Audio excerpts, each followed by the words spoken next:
Bem-vindos a este guia técnico sobre o Conga 3090. Somos a Kelatos Informática, especialistas em reparação técnica. Recolhemos o teu equipamento ao domicílio, fazemos diagnóstico gratuito e enviamos orçamento antes de reparar. Sem chamadas, sem deslocações. Estamos localizados na Cal Joaquim Maria Lopes 26, Madrid. Cómodo, transparente e profissional. Link na descrição. Se o teu Conga 3090 está a fazer um barulho estranho, é um sinal de que algo não está bem. Este barulho pode ser causado por uma roda central danificada ou mal alinhada.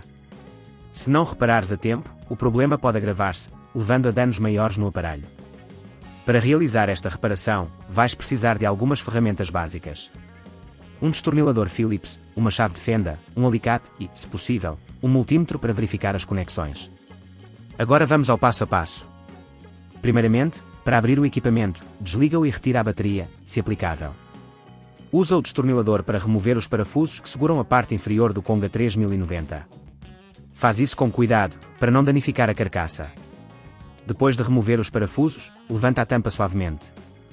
Com a tampa aberta, localiza a roda central. Normalmente, ela está fixada com 2 ou 3 parafusos. Verifica se algum deles está solto ou se a roda está desalinhada.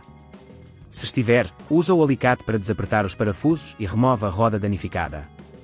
Para substituir a roda, coloca a nova peça no lugar e aperta os parafusos com firmeza, mas não excessivamente, para evitar danos. Certifica-te de que os cabos estão bem conectados e não obstruem a roda.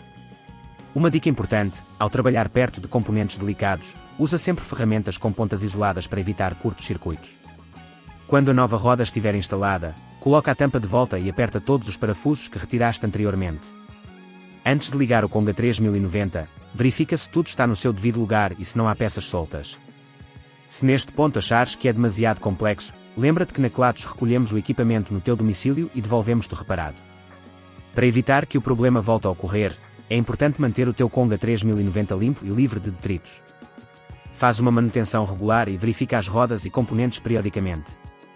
Se não queres arriscar danificar o teu equipamento, na Kelatos recolhemos, reparamos e devolvemos ao teu domicílio em todo o Portugal continental. Link na descrição.